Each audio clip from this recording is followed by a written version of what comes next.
ricoverato all'ospedale di Mestre il 17enne residente in Trentino che la notte tra sabato e domenica si era tuffato da un pontile a Jesolo battendo la testa. Le sue condizioni erano apparse subito critiche. Passeggia con il cane che lo strattona facendolo cadere in strada mentre passa un'auto che lo travolge. Dramma a Istrana, 42enne grave, traffico in tilt sulla Castellana. Orrore questa mattina sul lago di Garda a Bardolino, dove il corpo di un uomo è stato rinvenuto in acqua. Il cadavere notato da alcuni turisti, l'intervento della Guardia Costiera. Si tratterebbe del corpo di un 37enne. Nuovo incendio a Porto Marghera, questa volta si è trattato di un camion alimentato a metano che ha preso fuoco dopo essere finito contro un muro in via della Geologia. Veloce ma violento nubifragio con vento, acqua e grandine colpisce la zona orientale del Bellunese, allagato il tratto di A27 a Pian di Vedoia, maltempo atteso per le prossime ore, ma il calore non se ne andrà, doppia allerta gialla. Fiumi veneti in sofferenza, il consorzio di bonifica Brenta lancia l'allarme, l'acqua per irrigare i campi c'è fino a domenica. 32 mesi ai servizi sociali mettono fine alla vicenda giudiziaria del serenissimo Flavio Contin, le sue parole da Casale di Scodosia. Nella chiesa di Marchesane a Bassano questa mattina l'ultimo saluto commosso a Lorenzo Lucchetto, il 58enne morto nel dirupo mentre cercava di salvare il suo cavallo. Dal cordoglio del Consiglio regionale ai messaggi del mondo della cultura e della politica, il Veneto ricorda il cantautore emiliano morto oggi 86 anni. Alla città di Venezia aveva dedicato l'omonima canzone dell'81. Belluno torna capitale mondiale del paracadutismo. Nel fine settimana il campo di aviazione Arturo Dell'Oro ospita una delle coppe del mondo di atterraggio di precisione, numeri da record, tutto esaurito già da settimane. Buonasera e ben ritrovati con l'edizione del Veneto dei nostri telegiornali. La cronaca in primo piano non ce l'ha fatta. Il 17enne è rimasto gravemente ferito dopo un tuffo di testa in un tratto di bassa marea a Jesolo. Il suo cuore ha smesso di battere all'ospedale di Mestre, dove era ricoverato da alcuni giorni. Non ce l'ha fatta il 17enne di origine marocchina, residente a Trento, rimasto seriamente ferito a Jesolo dopo un tuffo in un tratto di bassa marea. Il giovane, che aveva sbattuto violentemente la testa sul fondale, si è spento all'ospedale di Mestre dopo 4 giorni di agonia. L'impatto col fondale aveva provocato un gravissimo trauma cervicale e un arresto cardiaco. Da sindaco, ma anche da genitore, a nome della città di Jesolo, esprimo la vicinanza e il cordoglio alla famiglia del giovane ragazzo. È sempre un dispiacere quando il nome della nostra città si associa a dei momenti di tragedia.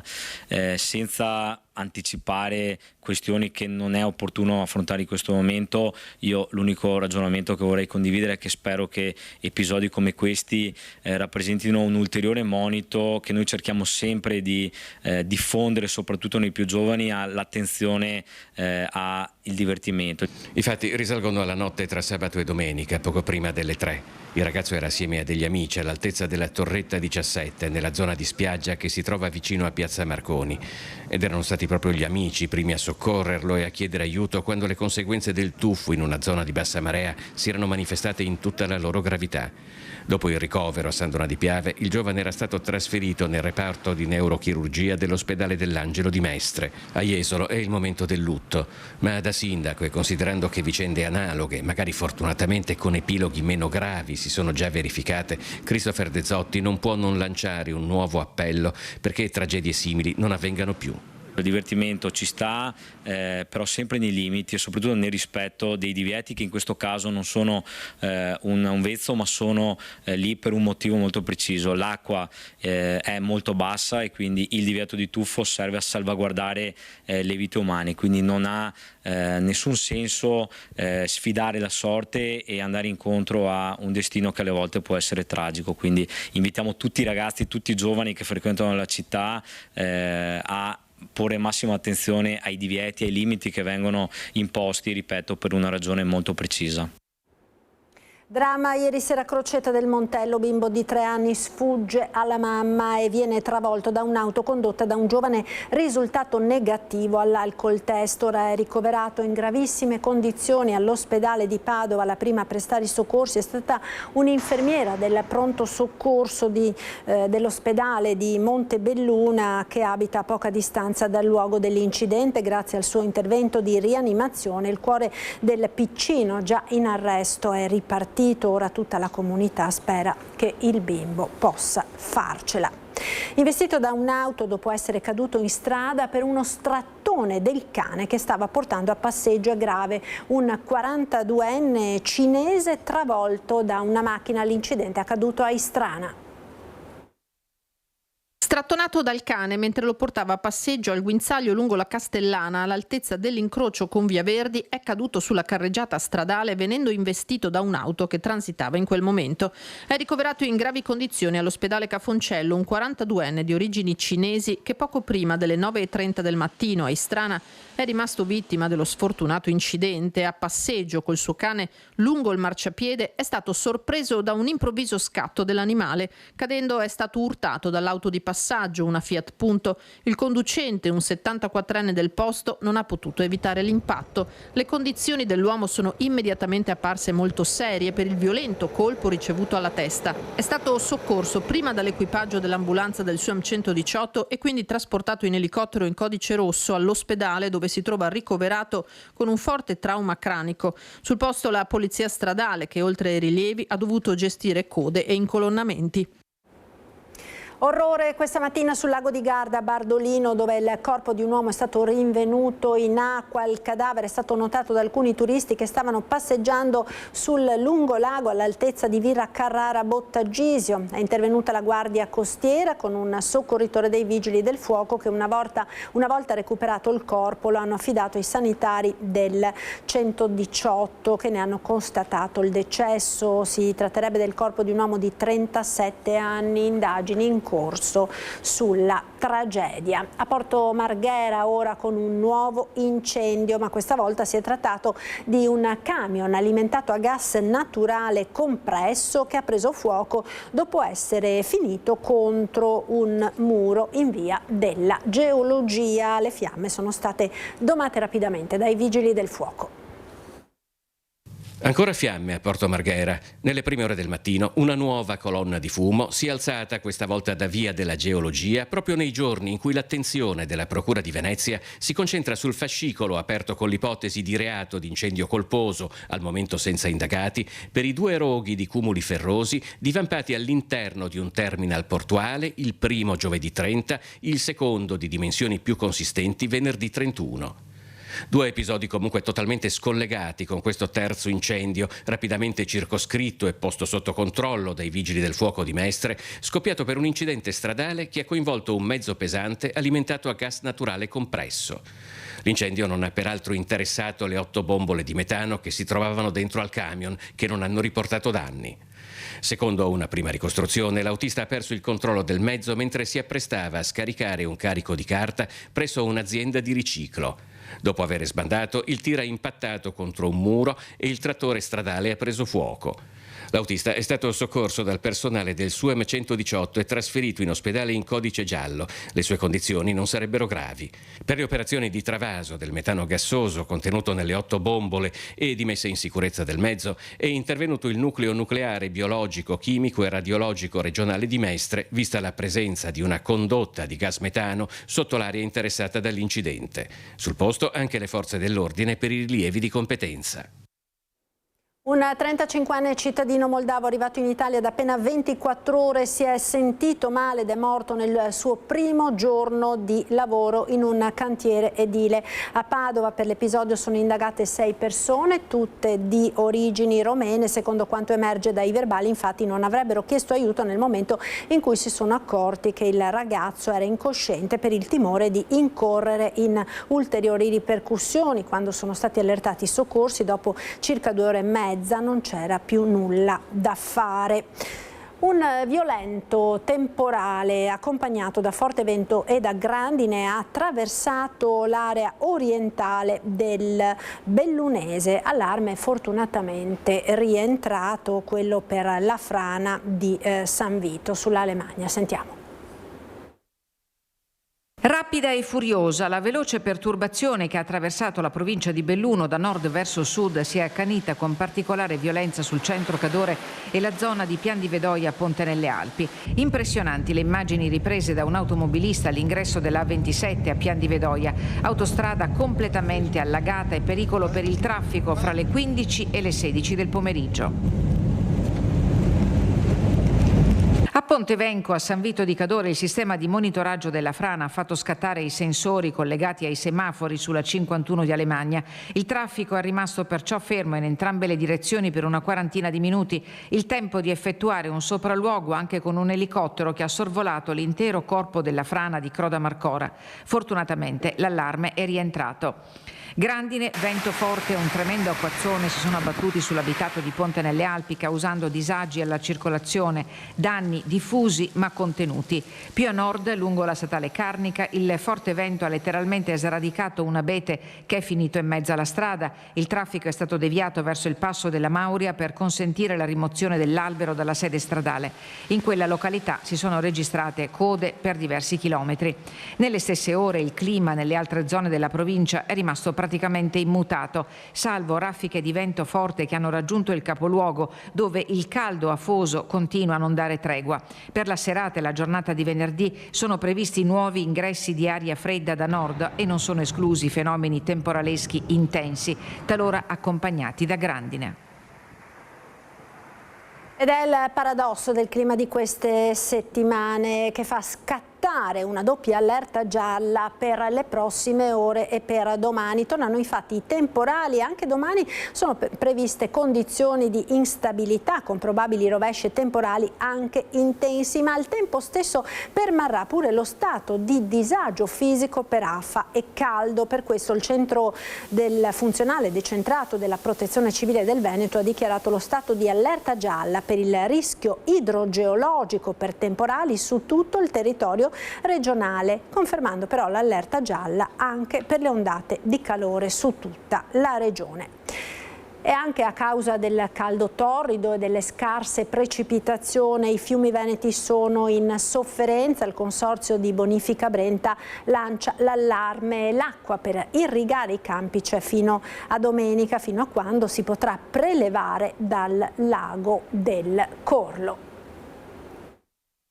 Ecco, stiamo letteralmente sul fiume Brenta, siamo sullo sbarramento di Limena e la situazione la potete vedere voi con i vostri occhi. La situazione è molto critica, per la verità la nostra competenza termina nel 50% della capacità di svaso della diga del Corlo, termina domenica, abbiamo esaurito il 50%, il Brenta di suo comunque rilascia poca acqua e di conseguenza abbiamo iniziato tutta una serie di turnazioni pesanti per l'irrigazione. La situazione è grave, lo dimostrano anche queste immagini del Brenta a Limena, solitamente impetuoso, ora trasformato in una distesa di sassi. L'acqua del fiume c'è solo fino a domenica, quando sarà chiuso l'invaso del Corlo. Il presidente del consorzio di bonifica Brenta è preoccupato perché le precipitazioni importanti non arriveranno prima di 10 giorni. Io mi auguro che, come dicono, dopo il 17 cambierà e inizierà a arrivare la pioggia. Me lo auguro tanto, perché effettivamente è una situazione molto critica, anche se tutto sommato, guardando le altre aree, noi siamo anche un po' più fortunati. Il riferimento è chiaramente all'Adige, che ha ridotto la sua portata del 70% e che vede risalire sempre di più dal mare il cuneo salino. La situazione resta preoccupante in tutta la regione, quindi lo spettro è quello del 2022, anche se quest'anno la stagione calda era partita in maniera migliore, con accumuli superiori rispetto a 4 anni fa. Siamo partiti da una situazione più favorevole, che avevamo il bacino del Corlo a regime massimo, di conseguenza abbiamo avuto la possibilità di utilizzare, pur razionando l'acqua, però non deve più aspettare il tempo di prendere delle decisioni importanti nel territorio e mettere in atto delle azioni anche veloci.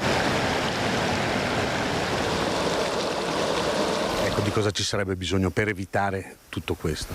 Ma c'è bisogno di più azioni in versi diversi, in direzioni diverse, tipo ricarica della falda per dare più acqua alle risorgive, lo sghiaiamento, come ho detto, perché immagazziniamo più acqua, ma soprattutto fare una serie di bacini dislocati nel territorio da monte a valle per fermare quando arriva l'acqua e poterla utilizzare quando serve. E caldo e siccità mettono in crisi l'agricoltura, vediamo. Carenza d'acqua e alte temperature, un quadro climatico che mette l'agricoltura in difficoltà, a soffrire in particolare le colture, dal mais alla soia, alla barbabietola, alle viti con vendemmie sempre più in anticipo. Il problema sono le temperature troppo alte e anche le minime notturne. Arriviamo a da questa notte con una minima di 25 gradi e nella giornata di ieri dalle 13 alle 18 siamo rimasti sopra i 40 gradi fino ad un massimo di 43 gradi, quindi siamo in sofferenza noi ma anche le piante, perché sopra una certa temperatura non riescono più a fare la fotosintesi e quindi a lavorare. Inoltre arriviamo da un periodo di siccità quasi estrema in alcune zone come in questa. Imprenditori agricoli che fanno sempre di più i conti con eventi climatici estremi. Se pensiamo che da fine marzo ad oggi abbiamo circa 200 mm di pioggia caduti e invece e quindi questi non sono sicuramente sufficienti e invece arriviamo da un inverno, un autunno molto piovosi. Da fine ottobre e primi di marzo parliamo di 550 mm, quando nel terreno non c'è nessuna pianta che va ad assorbire o comunque se ci sono ferme, è tutta acqua che va sprecata e comunque che va a compattare il terreno.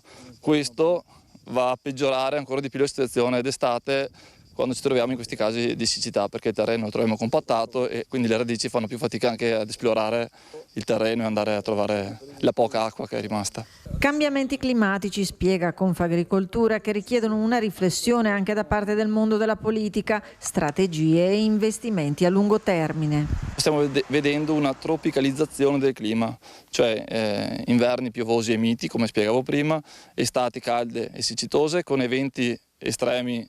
Abbiamo visto i temporali, le bombe d'acqua, le grandinate degli ultimi mesi. Questo diventa molto difficile per noi, per una corretta gestione delle nostre aziende. È difficile poi da fare anche investimenti a lungo termine perché non siamo sicuri delle rese e se riusciamo a portare a fine le nostre colture. Con 32 mesi di condanna ai servizi sociali, la giustizia mette la parola fine alla vicenda giudiziaria del serenissimo Flavio Contin. Lo abbiamo raggiunto a Casale di Scodosia. Beh, una cosa ridicola è come se analizziamo le cose che ci circolano intorno in questi ultimi tempi, insomma, no, i vari casi, anche se diversi, ma la giustizia italiana è veramente, come dire, ridicola, per dir poco, ridicola. Ma non per il fatto mio personale, ci hanno condannati perché avevamo fabbricato il cannoncino sul secondo tanco, no? E paradossalmente, prima di fare questo processo, ci hanno dato indietro il carro armato, pensi un po', e il cannoncino non l'avevamo fatto ancora. C'è un paradosso proprio, ma fa niente, dai. Ci riceve nel salottino della sua abitazione di Casale di Scodosia. Sono impegnato, ma accetta di parlare Flavio Contin, uno dei capi del Comando Serenissimo che il 9 maggio 1997 tentò di liberare, come dice lui, con il tanco Marcantonio Bragadin, piazza San Marco. La foto di quel giorno è appesa alle sue spalle. Beh, non può essere descrivibile. Quel giorno eravamo, come dire, settimo cielo, per dire, ecco. Siccome che era un qualcosa di programmato da anni, eravamo preparati a affrontare questa situazione, anche perché noi non siamo andati a occupare Piazza San Marco, ma siamo andati a liberare Piazza San Marco in nome della Repubblica Veneta, perché erano i 200 anni della caduta della Repubblica Veneta. La Serenissima non è mai caduta per noi, c'è sempre la Serenissima, perché c'è nella mente di tutti i veneti.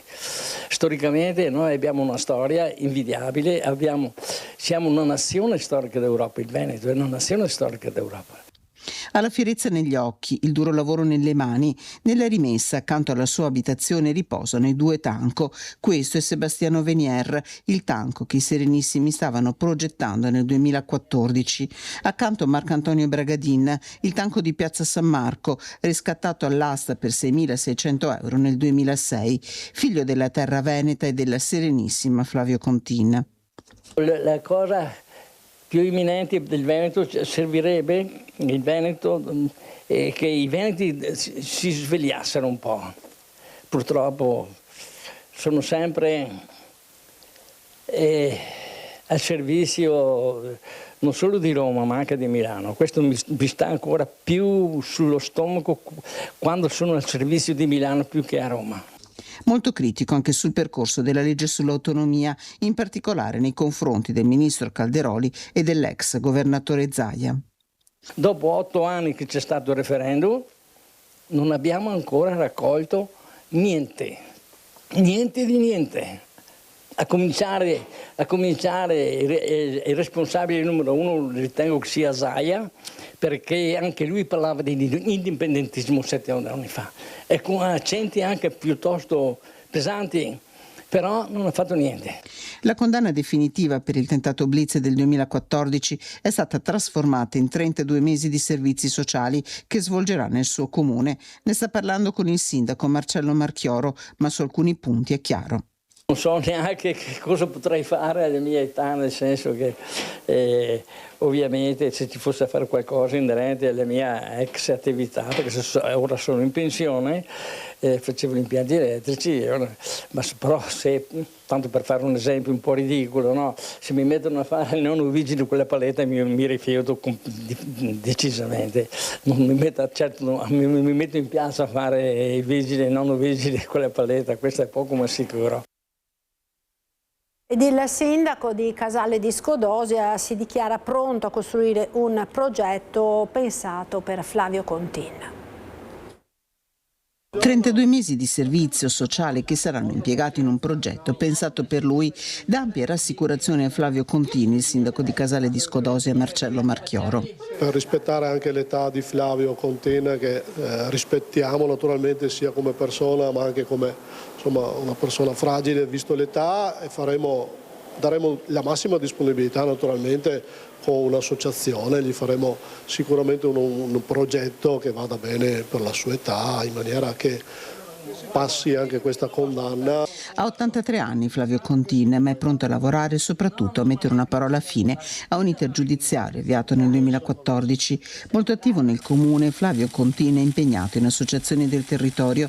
Marcello Marchioro, che lo conosce bene, aspetta solo che l'iter burocratico dia avvio al progetto di affidamento ai servizi sociali. Intanto allarga lo sguardo ai lunghi tempi della giustizia. È un po' discutibile, però va bene, l'importante è che sia finita anche per lui ma anche per Casale di Scodosia questa vicenda. Sono passati tanti anni, magari se si faceva anche prima era meglio, però l'importante è che sia finita anche per Flavio, che si è tolto un peso, e anche per Casale di Scodosia. Ed ora a Bassano del Grappa, oggi nella chiesa di Marchesane, l'ultimo saluto a Lorenzo Zucchetto, morto mentre cercava di salvare il suo amato cavallo. Oltre 200 le persone che questa mattina si sono riunite per dare un ultimo saluto a Lorenzo Zucchetto, il 59enne morto domenica mattina a Valbrenta nel tentativo di salvare il suo cavallo. Il caldo soffocante è passato in secondo piano. Alle 10 in punto la chiesa di Marchesani a Bassano del Grappa era gremita di amici, parenti e conoscenti stretti attorno alla moglie Patrizia, alla figlia Giorgia e alla loro famiglia. Presenti anche gli alpini di cui Lorenzo aveva fatto parte e i donatori di sangue. Zucchetto abitava proprio a Marchesane, aveva lavorato per anni come gommista sempre nel quartiere ed era andato in pensione appena 2 mesi fa. Una tragedia che ha profondamente colpito l'intera comunità bassanese e non solo. Lorenzo ha sacrificato la vita per il suo cavallo, a testimonianza di un legame che andava ben oltre la semplice passione. L'uomo stava percorrendo il sentiero che conduce a Rubbio quando l'animale che cavalcava è scivolato su un ghiaione finendo nel vuoto. Zucchetto non ha esitato, ha cercato di raggiungerlo e salvarlo, ma quel gesto gli è costato la vita. Il cavallo l'ha trascinato con sé ed entrambi sono precipitati per oltre 300 metri. Durante il funerale è stato ricordato il significato della sua scelta con queste parole. La storia di Lorenzo ci insegna che il coraggio non è l'assenza della paura. Il coraggio è restare quando sarebbe più facile fuggire, non abbandonare chi ha condiviso con te parte della vita, anche quando tutto sembra perduto. Parole che raccontano il senso più profondo di questa scelta. Non c'entra l'egoismo, non era alla ricerca di un atto eroico o straordinario. Dietro alla sua decisione c'era solo la volontà di restare a fianco al suo compagno di vita fino alla fine.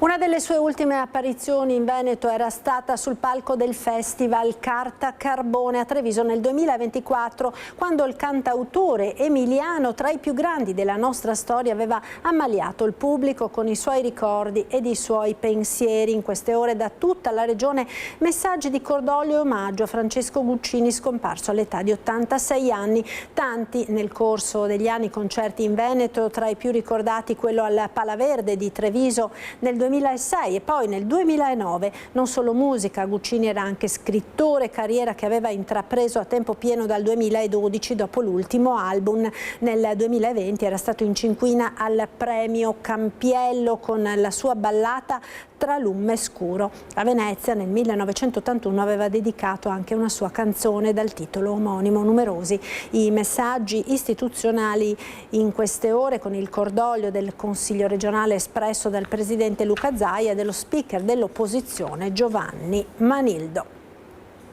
Una storia di rinascita ora che arriva fino a Roma. Raaf e Mohamed, 2 studenti arrivati da Gaza e diplomati quest'anno al liceo Barbarigo di Padova, sono stati ricevuti al Ministero dell'Istruzione dal ministro Valditara. Un percorso durato pochi mesi ma segnato da una determinazione fuori dal comune.